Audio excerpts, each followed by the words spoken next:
Well, good evening and welcome everyone to the PMI Western Idaho chapter January meeting. We welcome you all and Happy New Year to all of you. Glad to have you back in 2022. So we will jump right in. We'll start with our update on membership. Hi, everyone. Can you hear me? Yes. Perfect.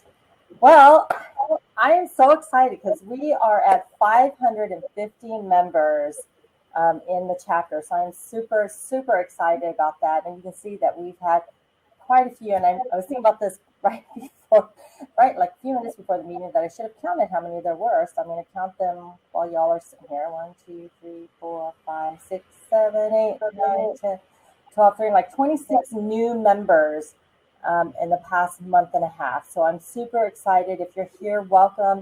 And you all should have gotten, or you all should have received an email from me, a welcome email from me with some information about the chapter, about some other benefits that you receive being a member of our local chapter. So welcome, welcome, welcome. All right, next slide. Anniversary. So 1 year, Barton, Julianne, Danielle, Melissa, congratulations on 1 year with the chapter. Really super glad that you're sticking with us. 5 years, we have Debbie and Selena. At 15 years, surprisingly, I don't know, Karen Hardesty. It was kind of weird when that came up. I didn't realize it had been that long. Stephen Doyle, 15 years, congratulations. And Mark, 20 years with the chapter. So that's pretty amazing. And again, if Mark, you're here, we really appreciate you sticking with us. And we have so many new certifications this month. You can see so many PMP. I think we have, again, I should have counted 1, 2, 3, 4, 5, 6, 7, 8, 9, 10, like 12, I think. New PMPs, congratulations. That's a huge effort to study and prepare for that exam and to pass. And so congratulations to all of you. And this Discipline Agile Scrum Master certification, I think this is a first for our organization. So pretty excited about that for Felicia for achieving that certification. And I actually want to reach out to her and find out a little more how that went. So really excited about that. So as you all know, we have our chapter member raffle, typically monthly. So for December's winner, Michael Whiting was our winner. And the December criteria was, again, all new and renewed members during that month, any member with a new PMI certification. And in December, it was anybody who was a member of our Facebook group. So Michael is the lucky winner for December. Looking at January and February, I'm going to combine those 2 months. And so if you're here, great, you'll be in the raffle, assuming you are a member of PMI WIC. And if you attend, or if you attend the February event as well. So attendees will be entered into the drawing. I wanted to kind of throw this out there. I'm not sure how well known this is in terms of the membership categories that PMI has. So there are 3 different types of memberships. Individual, which really applies to many of us who are working, who aren't retired, and who aren't students. And so that's the vast majority of our membership of the individual. Then we have our student membership, and that's at a discounted rate. I honestly can't remember off the top of my head how much that is, but I know it is discounted. And then we have the retiree membership category as well. So if you're retired from the workforce and have been a member in good standing for the past 5 years, you can sign up as a retiree. And again, get discounted pricing on your membership. Finally, there is also this group option for 15 plus individuals. So if you work in an organization, you're part of a PMO that maybe has 15 or more members, and you guys aren't actually members of PMI WIC, or you want to combine your memberships into one group option, that's another possibility. I believe that's also discounted, but you have the right to the PMI organization to apply for that group option. So anyway, if you have any questions about these membership categories, please feel free to reach out to me about those, and I will find out the answers to whatever questions you might have. Awesome. Thank you, Karen. Sure. All right. I think we'll be shifting now to Janelle. Yep, I am here. Hello, everybody. As you may or may not know, this is our election time of the year. Half of our board does roll off in July. And so we are in the process of soliciting for candidates for the 4 positions that you see at the top. So VP of Membership, Finance, Programs, and Technology. So those 4 positions are open for nominations until the end of February. So if you are interested in joining our board, please submit your name, and then we'll follow up with you afterwards. Down at the bottom, you can see kind of the timeline of how the elections run, what happens through January and February. And then finally the voting happens, and then we'll announce the new board members in June, and then during that time also, there will be a handoff, a rollover to the new members, board members, and then July 1st, your term starts. So if you want further information, feel free to contact me, but I'm hoping that we'll get some really good candidates for our elections this year. Also, watch our Friday emails. We are doing a special dedicated email every Friday through probably till almost the end of February, where we highlight each of the roles that are open for election. And it's just a further look or a deep dive on what that role entails, how much time it takes, and just some of the things. So we've interviewed each of the board members that are currently in those positions, and then we update that in our Friday email. So take a look at that. And any questions, let me know. My email address is down at the bottom. Thank you. Awesome. Thanks, Janelle. All right. So we probably should have switched those slides, but let me just talk a little bit about Project Byte. So this should be familiar to most of you, if not all of you. So this is a free digital learning platform to our members. It is a $90 value. Basically, they're little video and audio bites. They're like 20 minutes each. And so if you do 3 of them, you get a single PBU. It's a really easy way to earn PBUs in kind of an offline type of fashion versus events and lunch and learn. So just another way to earn PBUs. Again, if you have any questions about this, need the site information, you can contact me.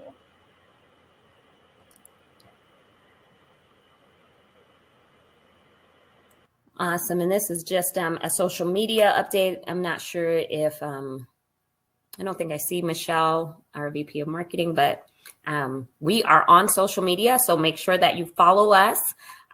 We have about 872 people currently following us, and we're growing every day. So please follow the PMI Western Idaho chapter on LinkedIn, Facebook, Instagram, and Twitter.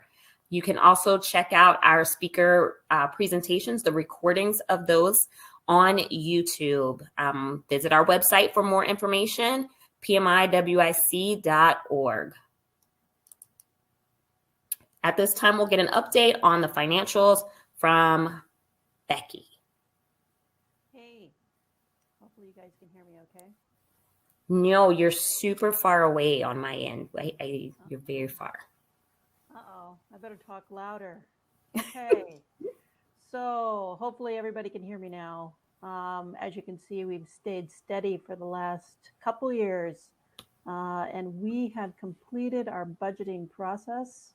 Excellent job, board. Thank you so much. So I expect we will see some changes with regards to our overall performance. But I'm not sure exactly where it's going to go. I suspect it's going to go down a little bit and then go up again. So will be interesting to see how that will pan out. But the good news is to all of our members, this is an investment for you. And I'm really looking forward to the benefits we're going to be providing this year. So thanks, everybody. If you have any questions, feel free to let me know. Thanks, Becky. All right, we'll pause for the cause and talk about some upcoming events. So we'll start with an update on our upcoming Lunch and Learns. Okay, so I don't think Brian's here. So this is Cheryl Bishop. I'm going to be reporting out for Brian Russell, who is our Lunch and Learn coordinator. He says that Yuquan Holloway, she leads the Holloway Consulting Group. She's a part-time instructor at Kennesaw State University. She has a personal passion for education and volunteering, and she often facilitates workshops and teaches classes on project management and process improvement. So her presentation this month for the Lunch and Learn will focus on the importance of keeping your stakeholders close and the methods that you can use to ensure that you, A, identify and assess all of your stakeholders, and B, stay connected and keep stakeholders engaged and informed. So in short, perception is reality, meaning if your stakeholders don't think you're doing a good job, you're not doing a good job. So she's going to tell us how to do a good job. Awesome. Thank you, Cheryl, for that, providing that update. We do have our next event, our next evening event, February 23rd. Our presenter for that will be Mr. Evaristo Solar. He is a senior consultant with CSG Government Solutions, and he's going to talk about meetings, not another meeting. So this presentation will focus on some different approaches to managing meetings and meeting attendance and kind of getting the most out of your team with all of this meeting overload. So should be an interesting event. So we encourage you to get signed up when that one comes available on our website. And then we have some volunteer opportunities coming up. So Ben, you want to give us an update? Yeah, I do. We have our next volunteering event at the Idaho Food Bank on Friday, February 4th from 3 p.m. to 5 p.m. If you've never done a food bank volunteering time, it is during traditional work hours, but it is one of the highlights. With COVID, everything's so virtual that when you do get a chance to see each other in person, even though, we're all distanced and masked and totally safe, it's really meaningful. And it's definitely the highlight of your day, if not the highlight of your month. So please consider joining. Just click the link and follow the links, especially for the people that have just joined the chapter. Welcome. This is a great way to meet people and get involved. It's not a networking event, but it's networking as a byproduct, certainly. So thank you. Thank you. All right. And then we're going to talk about our professional development day and moving that date out and what you can look forward to. I think we have... I'm here. Yeah. Okay. So I think probably all of you know, if we get our emails and communications, that we have moved the date of our PDD. With COVID and all, we just thought that an in-person thing in the next few weeks was probably not a great idea. So we are going to push this out until September. It will actually be the first major event that we have after our summer break. So that's going to be exciting. It's going to be new, kind of different approach. But just let everybody know that that has been pushed to September. We are going to go ahead and, the PDD committee is going to continue to meet. So you will be getting communications about that ongoing, between now and September. And you're actually going to have an opportunity to go ahead and purchase tickets. So if you don't want to wait to the last minute, you have several months in advance that you can purchase those tickets. I think the communication said that the ticket office for that will be open by the end of February. So more to come on that, and we'll let you know when you can do that. So back to you, Michelle. Great. Thanks, Craig. All right, we are ready for tonight's presentation. We have Dr. Sharon Jones with us all the way from the East Coast. So she is checking in with us from Washington, D.C. We want to thank you in advance for joining us tonight. We know it's a little late on your end, but the Idaho chapter is really excited to hear what you will share with us tonight. So the topic for tonight is 3 steps to becoming a more resilient leader. And Dr. Jones will take us through understanding some of the barriers, the setbacks, and how to recover swiftly from failures. She'll talk to us about why it is essential, especially as a project manager, for us to demonstrate resilient leadership while leading projects. And then she'll talk to us about some strategies when we're facing challenges, or when the team is facing challenges, or when the organization is facing challenges, some strategies to overcome those. So I will, at this time, share her bio. I do want to remind you that today's session is worth 1 PDU. So please make sure that you follow the instructions that you'll receive via email for filing for your PDU.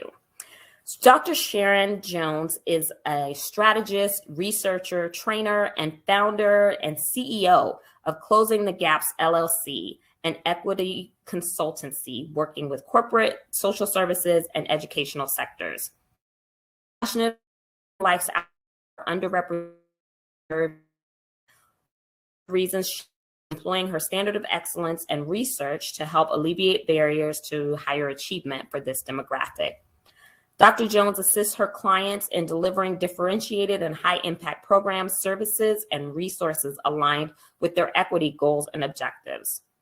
As a long-serving educator and business professional, Dr. Sharon's mission is to help close the opportunity gaps across the United States. More importantly, she is inspired to raise achievement for all Black males of all ages, abilities, and socioeconomic backgrounds.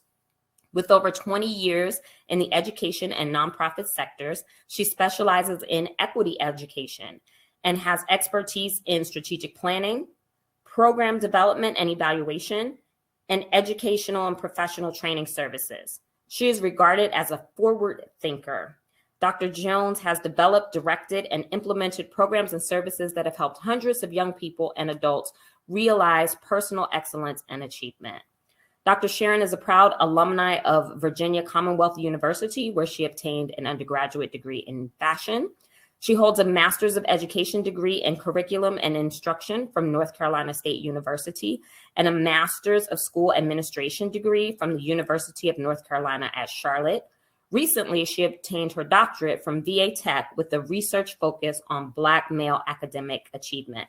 So as you can see, she is an advocate for lifelong learning. During her free time, which after we've heard all of this, I don't know when she has free time, but Dr. Sharon enjoys reading, serving in ministries at her local church, volunteering through her sorority and other local organizations, exploring interior and fashion design, engaging in the rich culture of Washington, D.C., and spending time with family and friends. So on behalf of the Project Management Institute Western Idaho chapter, we want to welcome you, Dr. Sharon. We're so happy that you're here. So at this time, we'll ask you, I see you on the stage, so you can share your screen. And what we're all going to do is we're going to mute our cameras at this time so that you have center stage. I will give you, the audience, a couple of instructions. We will be chatting during this session, so feel free to use the Q&A tab under the session. So not the event, but under the session. This way, Dr. Sharon can see your comments. She wants this to be very interactive. I'm sure she'll talk us through all of that, but she wants this to be a very interactive session. So please feel free to chat away under Q&A, and between Arthi and I, we will work to make sure that she sees all of your comments or your feedback or your questions that you might be placing out there. All right. With that said, welcome, Dr. Sharon. Can you hear me? I think you can. Okay. We can't hear you, so I think you're muted, but we're going to wait for you to get your screen sharing together. All right, good evening. Good evening. Are you all able to hear me, and do you see the presentation? We do see the presentation, but there it is. Now it's in presentation mode. Yep, and we can hear you. Okay, good. Well, we'll get started. Yes, I bring you greetings from the East Coast, where well, you all are experiencing cold too, so that's apple to apple. But good evening to all the members of the PMI Western Idaho chapter. Thank you, Tanisha Townsend, for inviting me to join you tonight. As mentioned, I am Dr. Sharon, and it's an honor to speak to you on the topic of resilience. This is a very relevant subject given the added challenges we are all experiencing during the COVID era. And as a result of our current affairs, the focus of this webinar is to demonstrate the importance of sharpening your resiliency skills as project managers, as VPs, as leaders, so that you can continue to thrive in volatile times, even while planning and organizing and executing projects. So hence the topic, 3 steps to becoming a more resilient leader. Now here's an overview of the webinar. And all of us understand that resilient leadership as a project manager, it's about possessing the coping skills needed to move a project forward, despite the difficulties. And it's important that you do so in that manner so that you and your team don't get stuck in a mental or emotional space that is detrimental to the overall health and well-being of you, the team, and the organization's bottom line.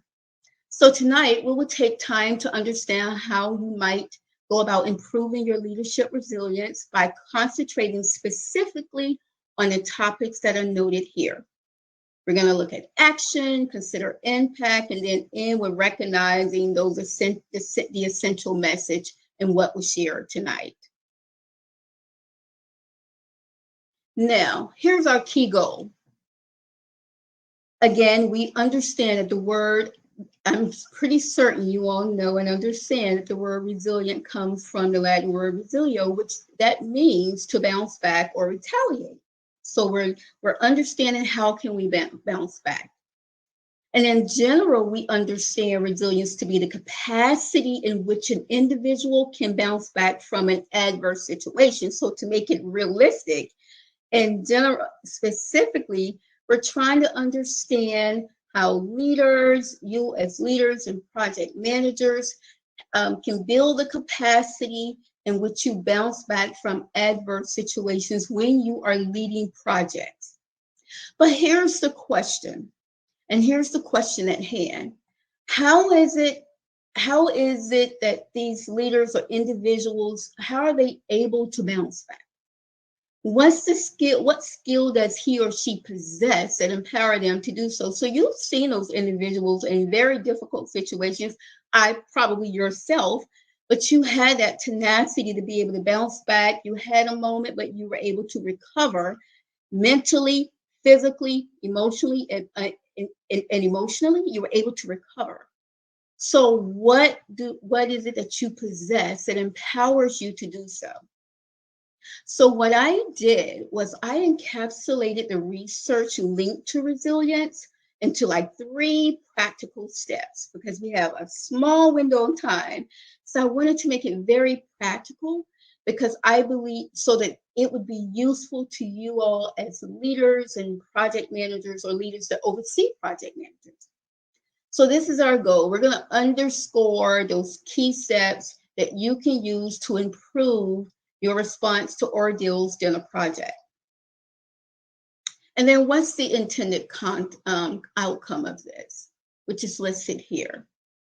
And I think more importantly, I wanted to bring your attention to salient themes that I believe are relatable to the role of project managers, or as some of you are in this room, your VPs.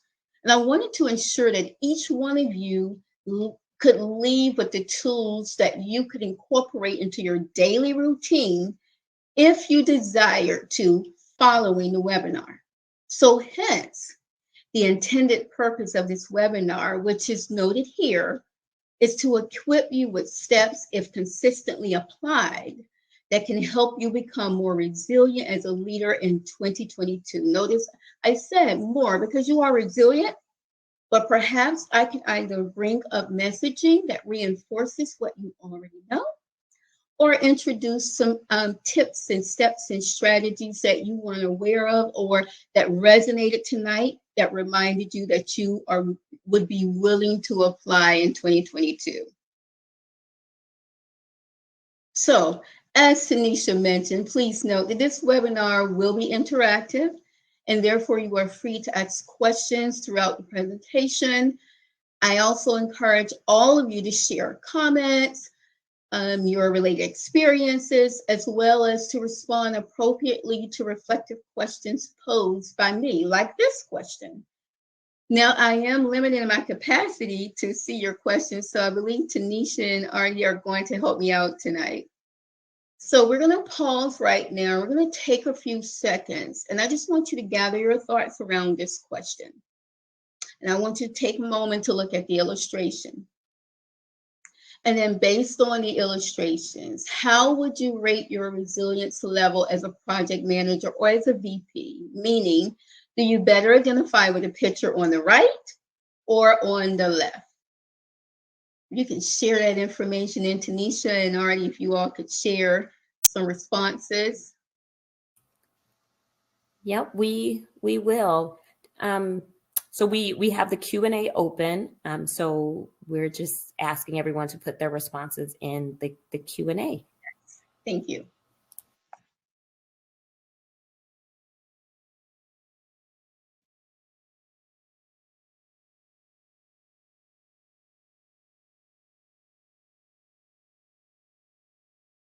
Are there any responses? There are a lot loading in right now. Let's see. We have 1, 2, 3, about 4 saying that they identify with the left, and then a couple in the middle, 2 with the right. They're saying the position on the right. They said it looks like the left is a struggle. They say someone else says, I would lean towards the left. I never feel like the red man on the right. I never feel like the red man on the right. Oh, that is good to hear. And so another question I want to share is, I want you to share what you notice about the pictures and why you identify with the particular illustration. If you could kind of share that for a moment.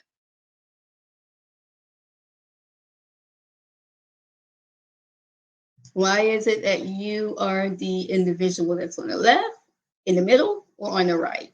What did you notice?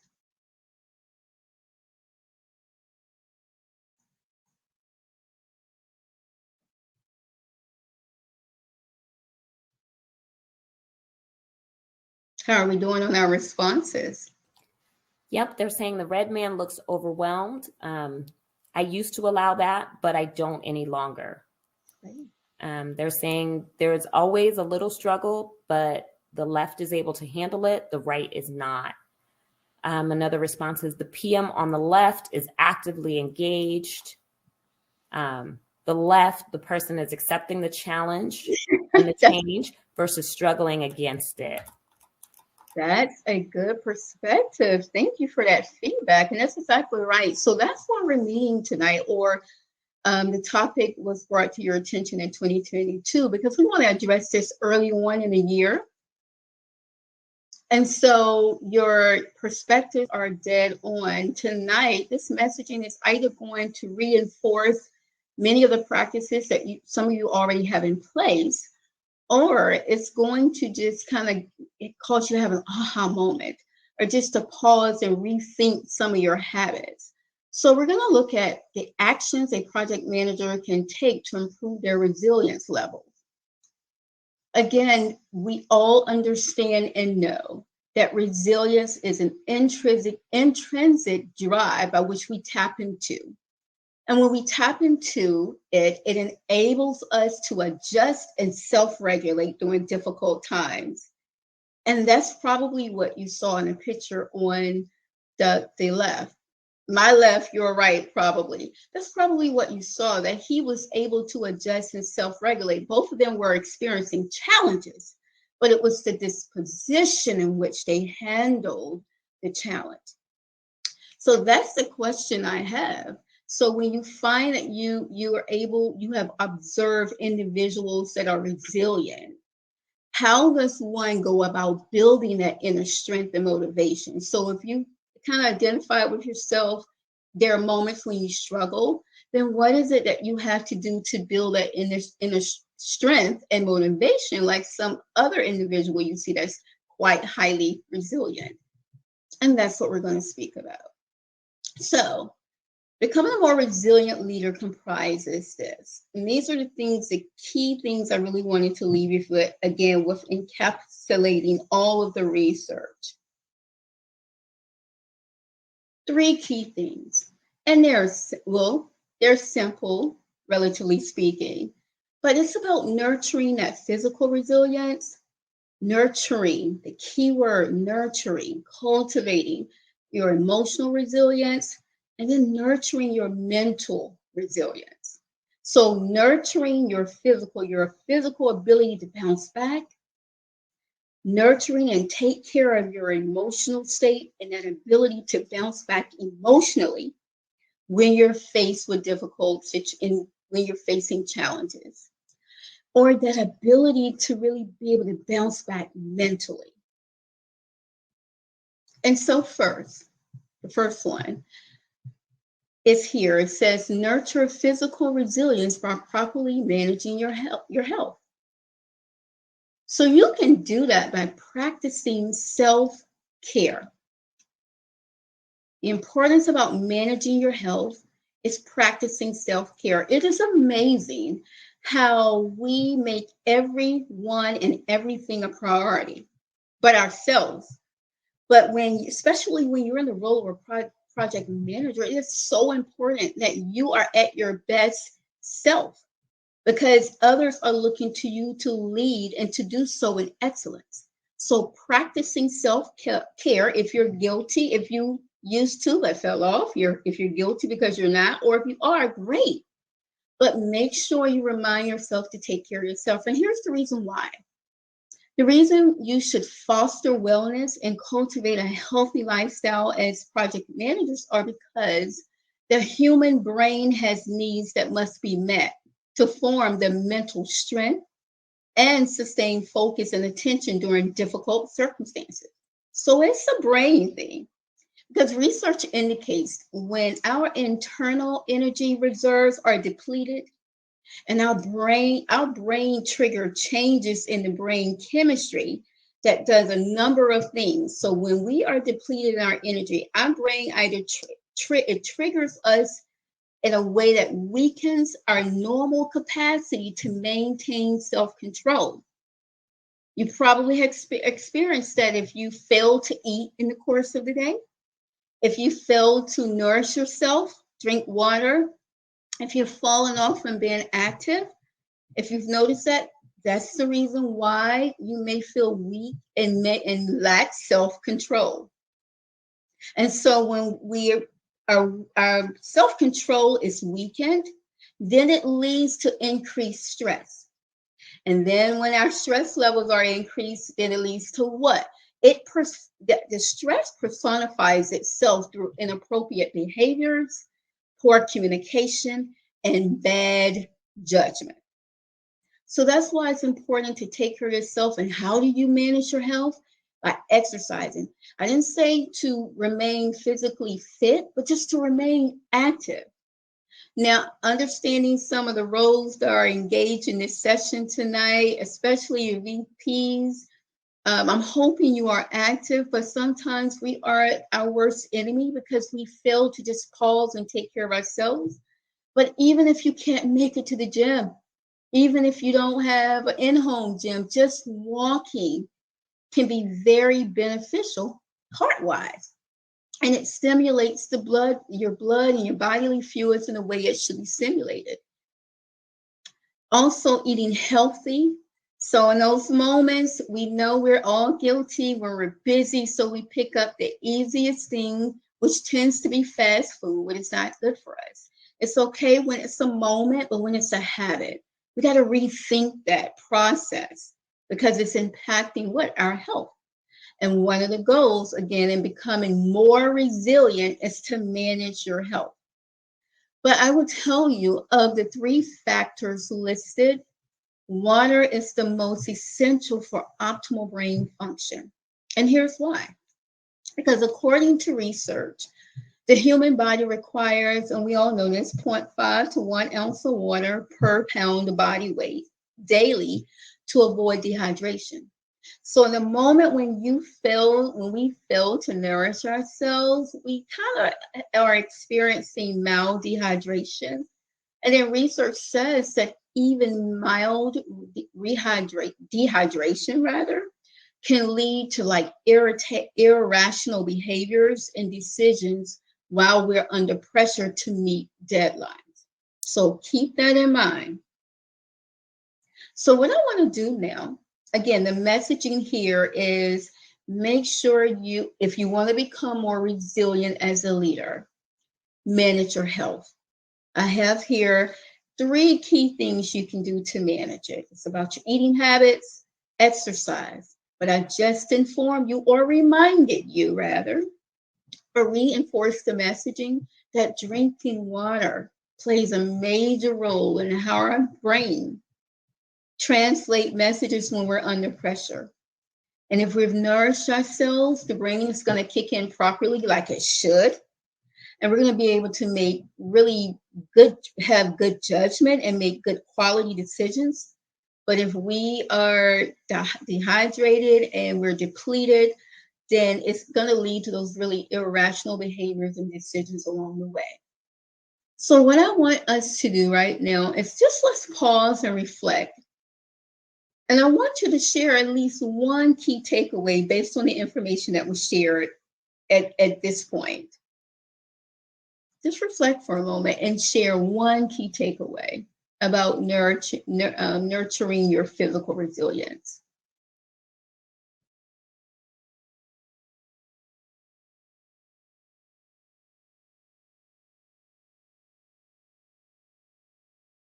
Okay, what we have coming in.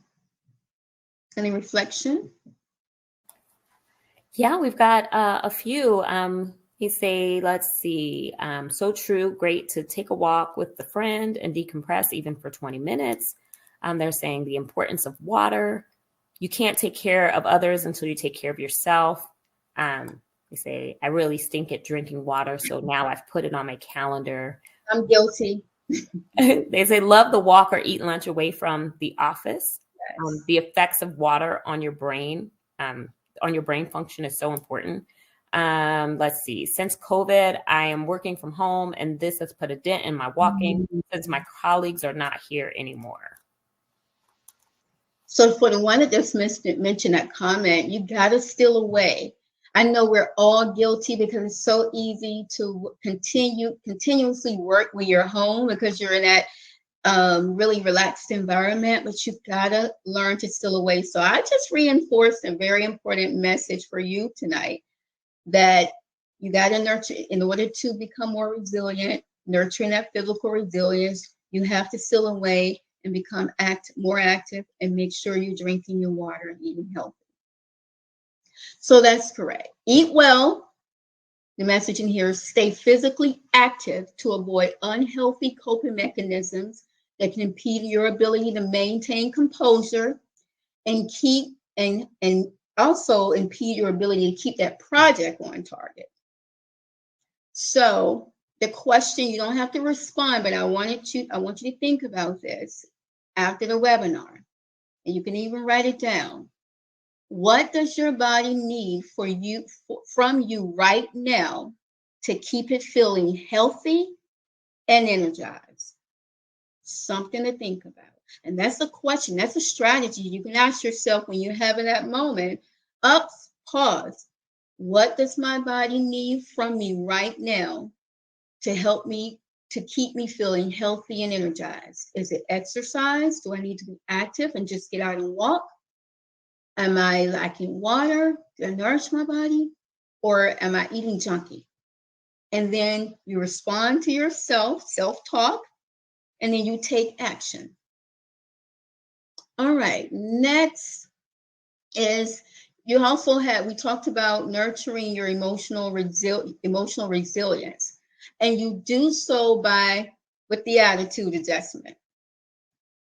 And so you can nurture your emotional resilience by just expecting change and adapting accordingly. That is so important for project managers, especially for leaders and UVPs, expecting change and adapting accordingly. And the reason you should go about anticipating change and self-regulate your emotions in the process is that it's critical that you model for your team or the organization that you're leading a level of optimism that helps them maintain the emotional strength they need to move forward and overcome the setback. So when a setback occurs, we're not saying that you're superhuman and you don't have emotions and you're not going to have a moment, but you can't live in that moment. You have to develop a mechanism that will allow you to bounce back emotionally, because everyone is looking to you and they're going to draw strength from whatever you're projecting. So if you're projecting negativity, it's likely that some of those that you are leading are going to spiral right into a negative mindset. But if you can project and come off and adapt and also like really think optimistically, we're not saying like in a way that's unrealistic. What we're just saying, and I'm gonna give you an example here. So we're in this COVID era. And here's the message: we will survive coronavirus. That message it's very realistic in the sense of it doesn't dispel the fact or dismiss the fact that COVID is real. We're experiencing it and we have all observed it. But what should resonate is its reality is possible. It should resonate like a feeling of hope. And so imagine if these were the type of messages you were sending and relating to your team, the projects that you were leading, and then sending that message, they could then have a glimpse of hope in what may be a very dismal situation. Right now, we feel like how are we going to get out of this thing, this COVID era? It seems dismal to some people, but to say we'll survive it, that will and can be our reality. So that's the same perspective you got to have when you're faced with difficult situations as a project manager. You have to instill a sense of hope in your team. Another thing, you can manage your attitude by staying focused on the end goal. That's very important for project managers. And then demonstrate. Don't allow the situation to rob you of your confidence. Make sure you continue demonstrating confidence in the systems and the processes you have put in place to direct the project. Because research shows that a person should strive to be flexible no matter how hard it is when you're challenged. So what I'm saying to you as a project manager or VPs or leaders, we have visions, dreams, and aspirations, and sometimes we can allow those things to deadlock us. But when we approach every situation, especially projects, with an open mind, what the research is showing that you can strive to be flexible, and then when you overcome that obstacle, you will really realize a sense of accomplishment every time you get through the challenge. So let's pause, reflect. We're going to do that every time, and discuss or share What are some takeaways based on what's being presented so far?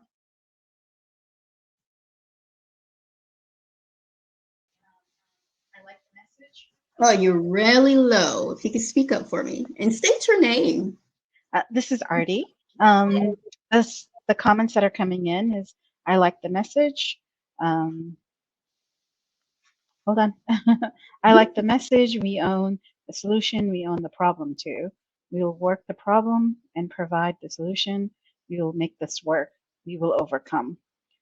Leadership resilience can be contagious. Reflect for a moment before jumping to solutions.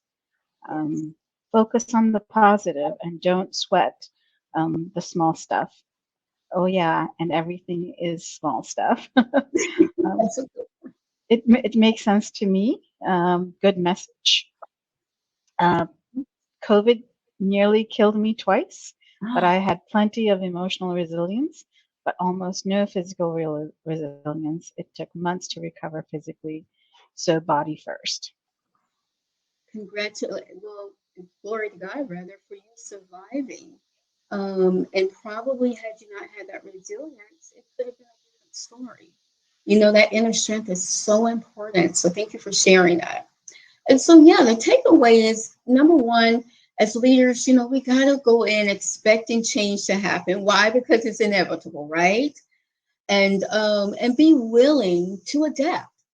Be open-minded, at least hear other options. Sometimes your way may very well be the right way, but at least if you can just adapt when it's necessary, because the end goal is to keep the project on target. So in the moment, here's something you all can practice if you need a strategy. You could ask yourself, what negative emotion or emotions? So imagine you're in a difficult situation, you're facing some challenges, there are some barriers in your project or your leadership as a leader. And then what you could do is pause and ask yourself, what negative emotion or emotions must I release to bounce back from this challenge? What is it I gotta release? So again, I am not in any way saying that we are superhumans. We don't feel, we don't think, we don't have moments.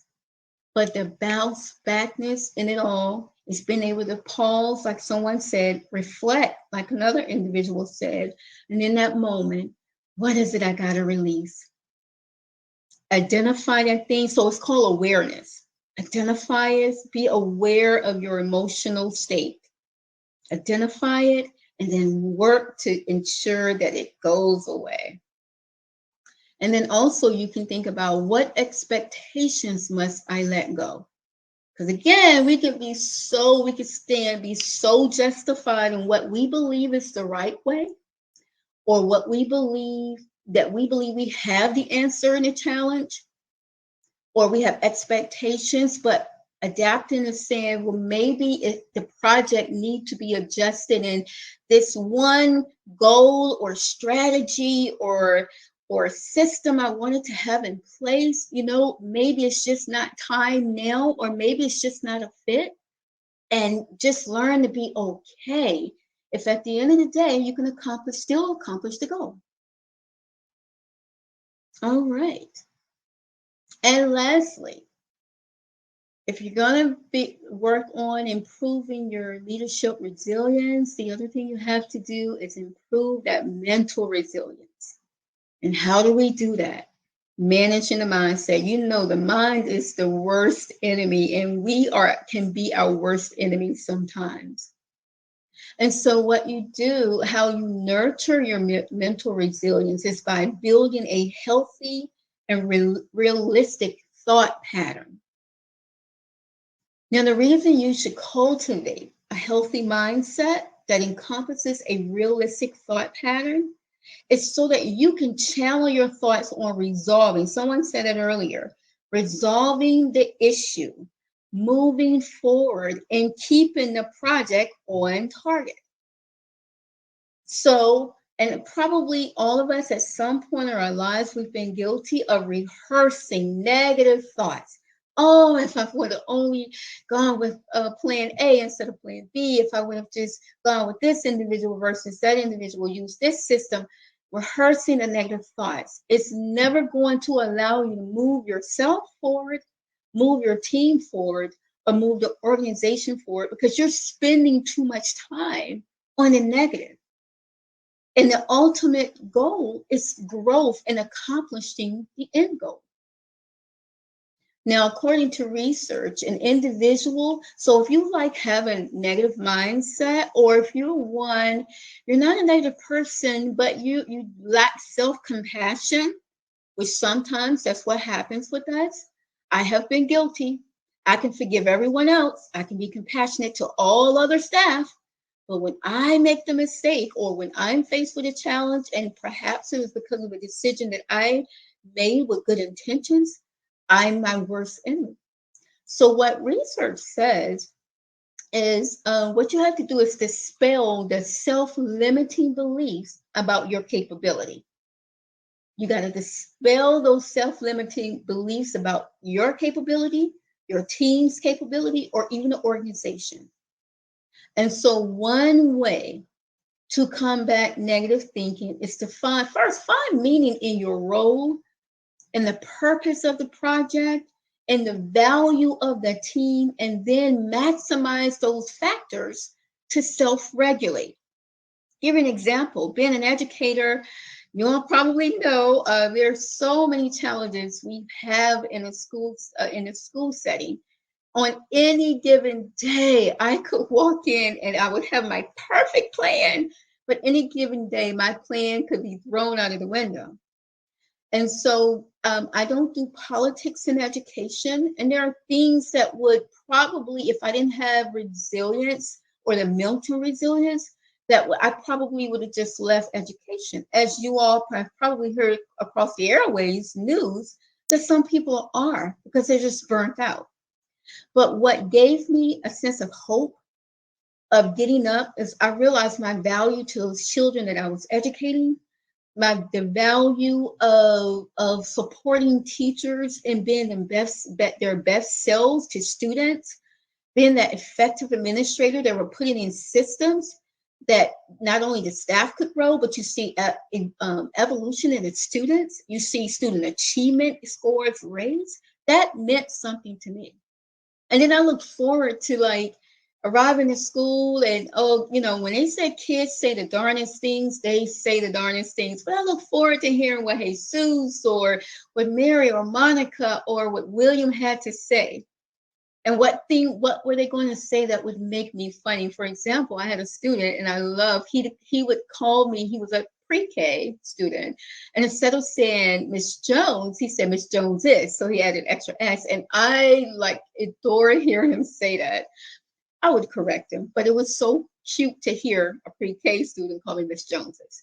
But that's what you have to do. You got to find purpose in what you're doing in your project, in your role. And so when you're faced with setbacks, the moment you go home and you relax and you relate and you release, you're able to have that comeback in the morning and bounce back because you still feel that sense of connection and value with what you're doing. And you realize the importance and the relevancy of what you're doing. So let's quickly pause, reflect, and share some key takeaways.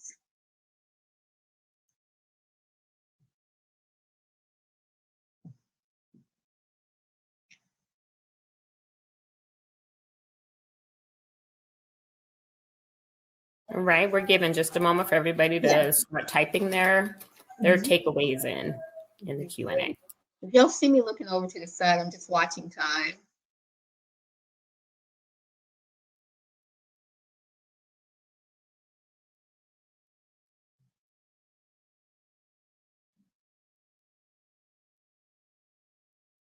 All right, they're loading in. Colleen says, I am guilty of negative self-talk. Krista says, we must be gentle with ourselves as we are with our team members. We'll give a couple more seconds for folks to keep typing. Yeah, while we're waiting for individuals to type in, a point I would like to make is that you got to start believing that everything happens for a reason and look for the lessons. I think, and I practice that with myself. Look for the lessons. Take a moment to reflect and be honest with yourself about why the particular challenge it occurred and what could you do differently. But we also have to work on self-compassion. So if you notice, the messaging is about self, taking care of yourself, empowering yourself so you can be your best self to others, to the people that you're leading. Okay, we got a couple more comments out here. George says, as a leader, I get to set the tone for everyone in the team. Change myself first. Michelle says, water is a huge takeaway and a reminder. Then she says, also, why rush? Reflect first and then act. Rebecca says, focus on personal health and being resilient. Guilty of getting in my head daily. A strategy I use is each morning I think of 3 things I'm thankful for in my life before I look at my email. Colleen says, when I get overwhelmed, I try to focus on what I can do as opposed to what I can't. That's exactly the message that's supposed to there. That's a good point. That is one of the strategies that research says you should practice gratitude. What are you thankful for in the moment? And that can kind of dispel some of the complaining or the whining when we're facing difficult situations. But thank you for that feedback. So we'll move on. So now we're moving on to the impact of improved leadership resilience. I apologize. The impact. What's the impact? So I want to pause and reflect, and I want you to share your opinions on what you believe or what you know to be the impact of being a resilient leader.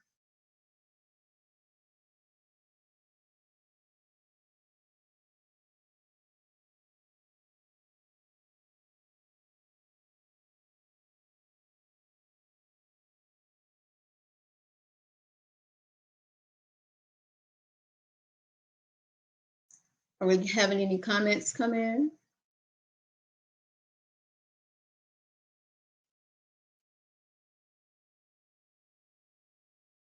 They're loading in. Okay, awesome. Let's see. We have Jan saying dependable. Colleen saying set an example for my team. Cheryl says resilient leaders move forward. That's what we have out there so far. Okay, great. That's correct. They move forward. They're able to bounce back. So again, the message is not that you're superhuman. It's not that you can't display emotions, but what you want to do is just work on managing your emotions, managing how you think. It's not to say you may have a moment and say something negative, but you just don't get stuck there. So what's the impact? Here's the impact. If you would take a second to read it.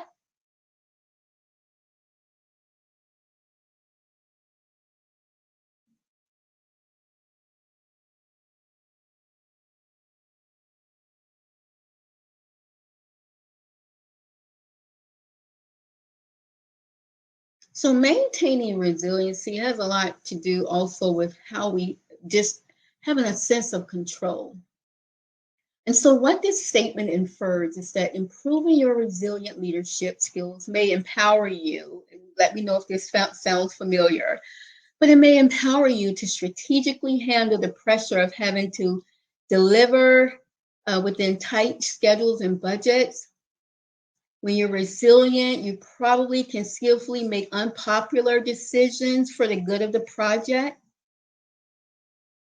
When you have built those strong, resilient skills, you're likely to have courage to deal with stakeholders with overpowering personalities. When you're resilient, you're able to maintain confidence when you're dealing with the perception sometimes that you're not even valued as a project manager. So those things, so that's the impact of improving your leadership resilience. And so here are our takeaways. We're wrapping it up now. So if everyone could share their last takeaway, and then I'll share mine. we've got some loaded in here. So Gerard says, when you keep going in spite of trials, others are watching, and our attitude makes a great difference. Michelle says, leaders lead with listening. Rebecca says, better outcomes in our teams. We see acceptance and people stepping up or stepping in to help. And George says, reduced anxiety. Yay. Yes. So here are some other key takeaways. Thank you for that feedback. I found these and I was so excited when I found them because the message could not have resonated louder than what's posted here. And so it says, your mental health is a priority and the author is unknown. Your happiness is essential, but your self-care is a necessity. So the question I have for you all, would you rather take time to nurture your physical health and well-being now, or take time to aid in illness later? And I'll leave that there. Next takeaway. Stop talking about the problem and start thinking about the solution. I love this. Meaning, remain focused on the available opportunities. When a problem occurs during the course of a project or while you're leading, it's important that you focus on doing what you can to resolve it without getting caught up in a negative emotional spiral. That's very important. And then the last takeaway, remember self-care. And so what it's saying is it will get us to the starting line, but how our mentality is what helps us complete projects in excellence, complete projects with accomplishing and meeting the goals and the objectives. So what it's saying here is focus on what you and your team need to do to reframe the situation and then move forward despite the uncertainty and maintain attention. So emotional resilience is about an awareness of how you're reacting, but your mental resilience is about the attention, your mindset, and how you pay attention to solutions and not the problem. So, what final questions, thoughts, or comments might you have?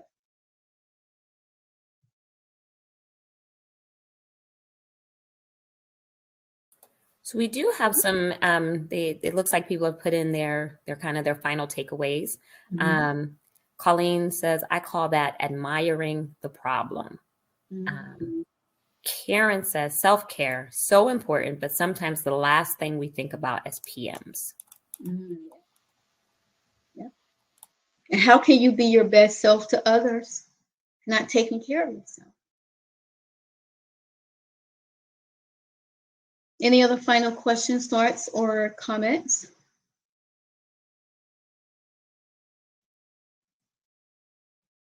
Okay, so in closing, the essential message here is evolving as a resilient leader. It's not an easy journey, but it is worth it if it means you can lead and execute your projects with integrity, respect, and good judgment.